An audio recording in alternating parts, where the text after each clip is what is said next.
In this video, I'm going to show you how to retract caliper pistons. Caliper pistons move out as the brake pads wear, and it's necessary for you to push them in back all the way to the retracted position in order to get the new brake pads on. So let's take a look at a few ways that we can retract a caliper piston. This first method is using one of the tools we have in the tool room, just a piston retractor. Pretty simple tool. I may actually have you build one if you get some extra time this semester. We're going to put in the brake pad, slip in the tool,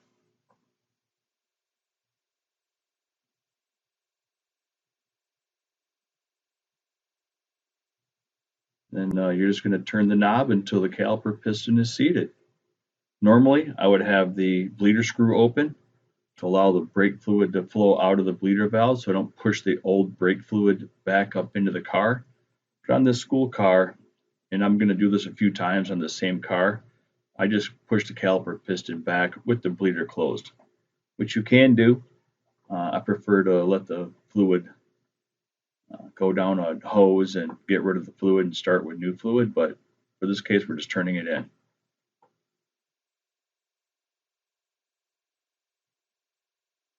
There you go, method one, done.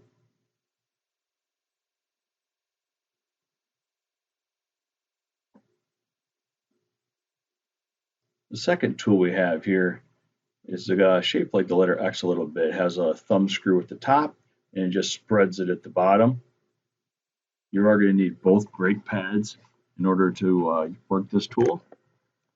So the old brake pads in this tool, you put them in there together.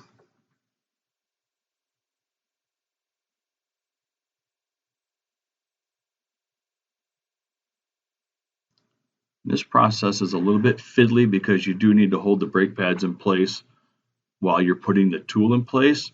After everything's set up though, it will hold itself together.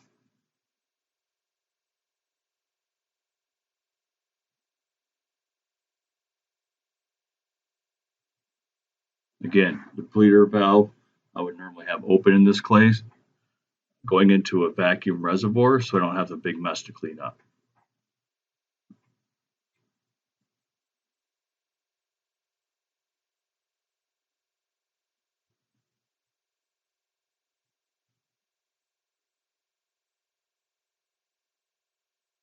And the pistons are all the way in.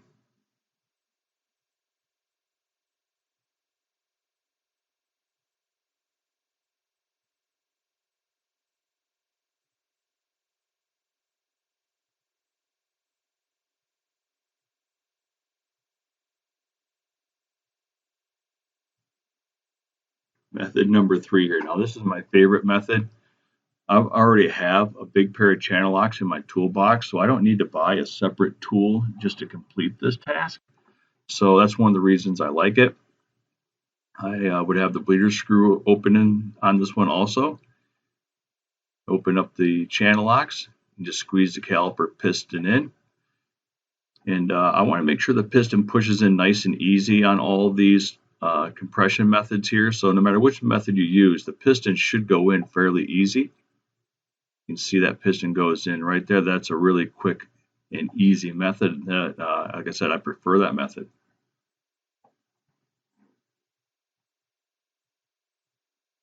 Number 4 here is the C-clamp method. This is the one a lot of the students have done before they get to my class. I don't mind the C-clamp if the brakes are apart like this, but if the brakes are completely together on the car and you're using the C-clamp, then I don't like it as much because then it's hard to tell if it's really hard to turn what is sticking.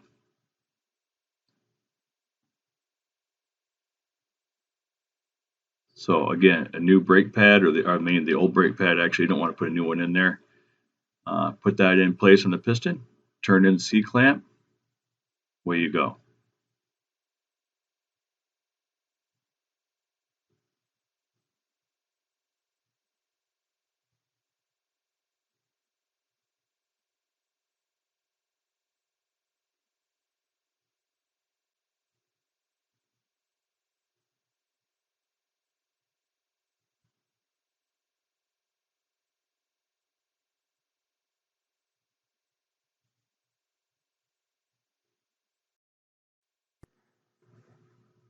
Method number 5 is with a caliper with 2 pistons on one side of the caliper. So this is still a floating caliper.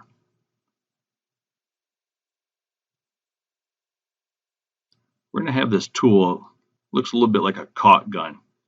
And this tool only works on calipers with 2 pistons on one side. So this tool would not work for the calipers that we were just showing before this one. You can see the tool sits right down into those openings on the brake caliper itself. I'm just going to pump the handle just like a caulk gun. And as I'm pushing in the caliper pistons, you can see they should go in real nice and even. So they are pushing in easy. I'm using both hands here just to make my life a little simpler, but both of the caliper pistons are being pushed in equally easy at the same time.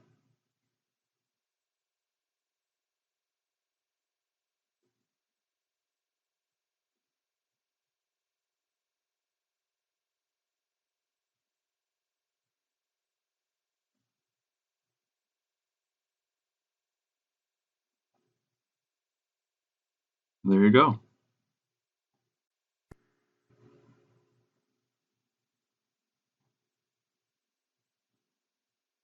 Some caliper pistons have a built-in e-brake.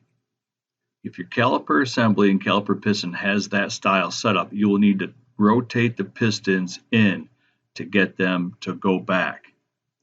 This tool has a left-hand press and a right-hand press, which is on the other side there. It has a bunch of holding fixtures. It has something to go on the caliper, so you got to do some assembly with this. And then the fixture I use to press on the caliper pistons itself is the letter M. So using these 3 parts, you can press in and rotate in a caliper piston on a caliper with a built-in e-brake. If there's no built-in e-brake, then this tool you will not need.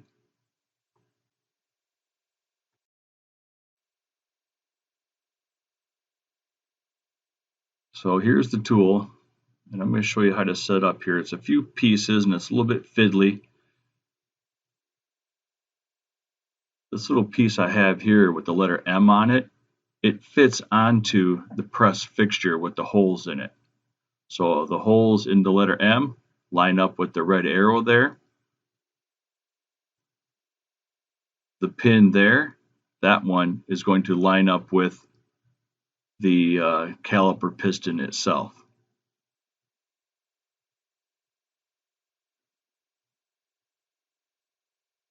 So that little fixture, the letter M, that one you'll have to see which one fits your caliper, but that box has a whole bunch of different size fittings in there for each type of caliper.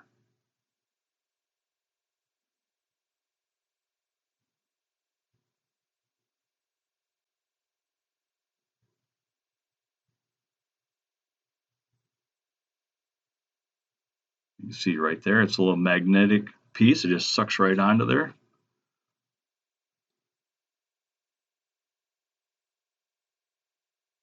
I'm lining up the pins with the tool, with the holes on the caliper piston. And I'm just using my hand to tighten it all up.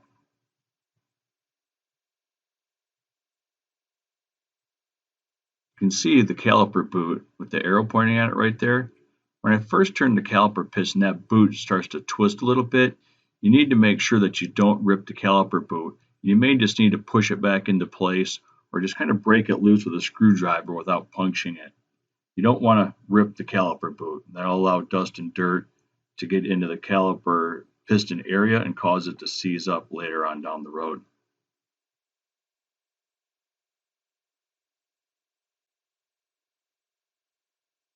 So as I'm turning this one here, the caliper piston is actually rotating clockwise into the caliper body. It could be either clockwise or counterclockwise, depending upon what side of the car it is or who makes it. So you'll have to see what your situation is. Most GM cars turn clockwise.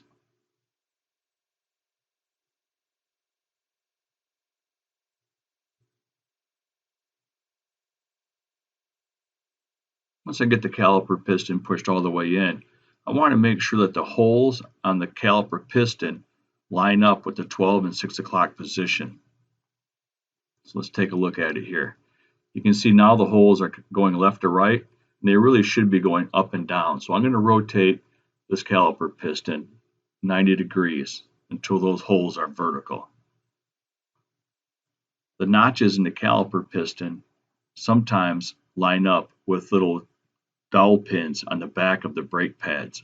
So it's important that the brake caliper piston be in that vertical 12 and 6 o'clock position in order for the brake pads to seat in there correctly.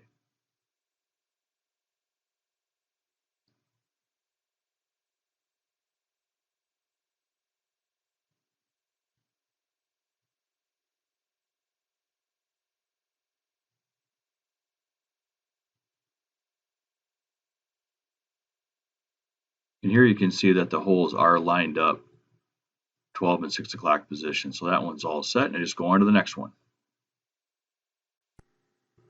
There is another method of retracting the caliper pistons while the whole assembly is together and the brakes are still on the car. And this is probably the preferred method overall because it tests the caliper piston to make sure it retracts correctly.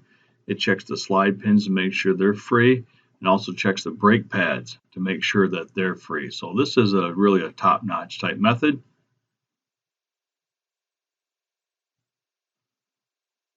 Again, we're working this like a customer car, so I'm going to put a hose on the bleeder screw, open up the bleeder screw, and then when I press the caliper piston back in, the fluid will go into the reservoir.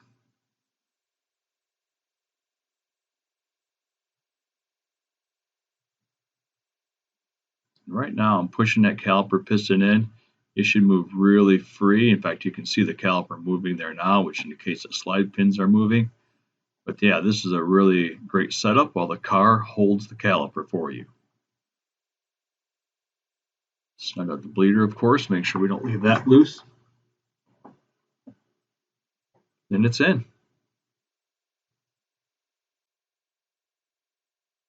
This last method here is retracting caliper pistons on a fixed caliper. So the first thing to do with this car is remove the hardware. There's a little clip right there I need to take out. I need to remove a holding pin and then that piece of metal that's shaped like the letter I that holds pressure onto the pad. So I need to remove this so I can get in there with my screwdriver and get these caliper pistons retracted.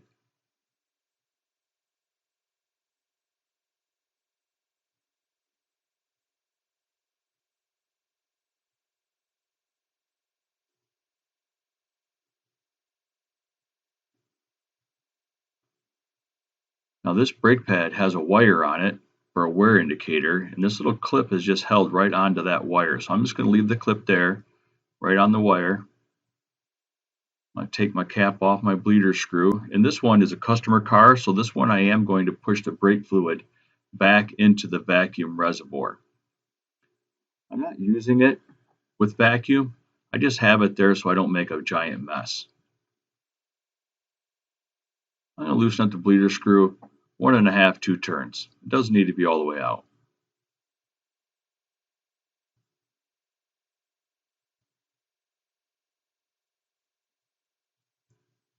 So here I'm pushing on between the caliper, between the brake rotor and the brake pads, and you can see the brake fluid's moving down the hose there. And I need to do this for both sides of this rotor because this caliper has 2 pistons on each side of the caliper. So this is a fixed caliper.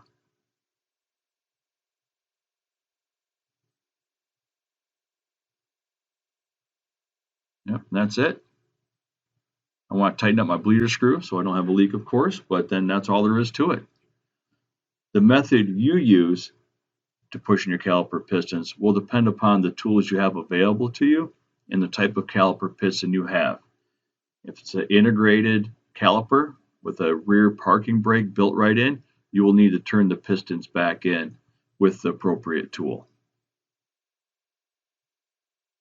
And that's it. So good luck. If you have any questions, review the video again. And that'll be it.